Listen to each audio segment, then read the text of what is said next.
2 দিনের ঐতিহাসিক সফর শেষে ভারত ছেড়েছেন রাশিয়ার প্রেসিডেন্ট ভ্লাদিমির পুতিন।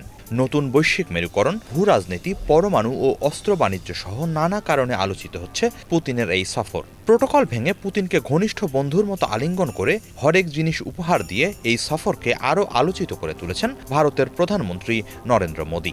সেই উপহারের তালিকায় কি কি ছিল তা নিয়ে ব্যাপক কৌতূহল মানুষের মাঝে।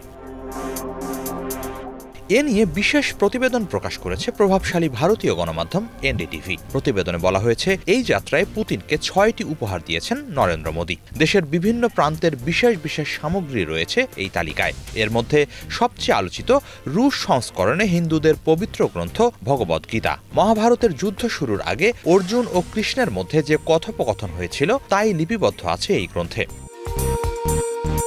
পুতিনের হাতে গীতা তুলে দেওয়ার পর সামাজিক মাধ্যম এক্সে একটি ছবি শেয়ার করে মোদী লিখেছেন, প্রেসিডেন্ট পুতিনকে রুশ ভাষায় অনুদিত এক কপি গীতা উপহার দিলাম। এই গীতার শিক্ষা বিশ্বজুড়ে কোটি কোটি মানুষকে অনুপ্রেরণা যোগায়। উপহারের তালিকায় ছিল আসামের জগৎ বিখ্যাত চা। উর্বর ব্রহ্মপুত্রের সমতলে জন্মানো আসাম ব্ল্যাক টি তার স্বাদ, উজ্জ্বল রঙের জন্য দুনিয়া জোড়া সুপরিচিত। 2007 সালে জিআই ট্যাগ প্রাপ্ত এই চা আসামের ভূমি, জলবায়ু ও কারিগরির সমন্বয়ে উদ্ভাবিত সমৃদ্ধ এক ঐতিহ্যের প্রতীক। আসামের চায়ের সাথে সাথে বন্ধু পুতিনকে একটি রূপোর টি সেটও উপহার দিয়েছেন মোদী। এটি ছিল পশ্চিমবঙ্গের মুর্শিদাবাদ জেলার। রূপার ওপর বিশেষ কারুকাজ করা ওই টি সেটে আছে চায়ের কাপ, কেটলি সহ অন্যান্য পাত্র। পশ্চিমবঙ্গের শিল্প ও সংস্কৃতি তুলে ধরেছে সেগুলো। এরপর উপহারের তালিকায় আছে কাশ্মীরের বিখ্যাত সুগন্ধি মশলা জাফরান। কাশ্মীরি জাফরান, যা স্থানীয়ভাবে কং বা জাফরান নামে পরিচিত। এটি কাশ্মীরের উচ্চভূমিতে চাষ করা হয়। উজ্জ্বল রং, মনমাতানো সুগন্ধ ও স্বাদের জন্য এটি অত্যন্ত মূল্যবান বলে পরিচিত। কাশ্মীরের সংস্কৃতি ও রন্ধনশৈলীর গুরুত্ব বহন করে এই জাফরান। উপহারের তালিকায় ছিল হাতে বানানো রূপার একটি ঘোড়াও। এটি মহারাষ্ট্রের। সূক্ষ্ম নকশা ও কারুকাজে সজ্জিত এই ঘোড়া ভারতের ধাতু শিল্পের সুনিপুণতার পরিচয় তুলে ধরে।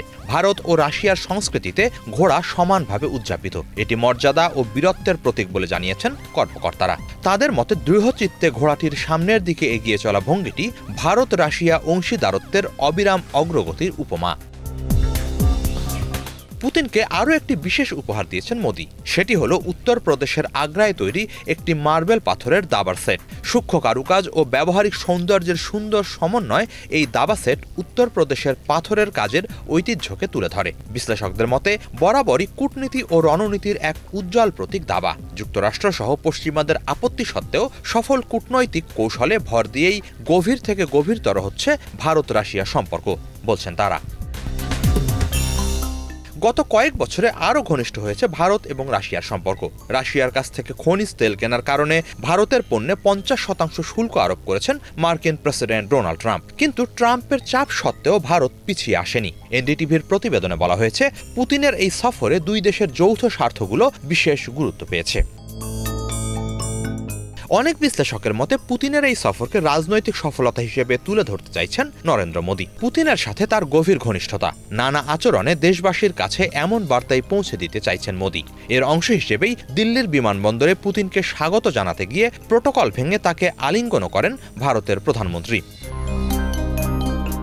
রাশিয়ার রাষ্ট্রীয় সংবাদ মাধ্যম স্পুতনিকে বলা হয়েছে, পুতিনকে ব্যক্তিগতভাবে স্বাগত জানাতে গিয়ে মোদী কূটনৈতিক প্রোটোকল ভেঙে ফেলেন। এটি রুশ পক্ষকে বিস্মিত করে। হিজল জোবায়ের, বাংলা ভিশন।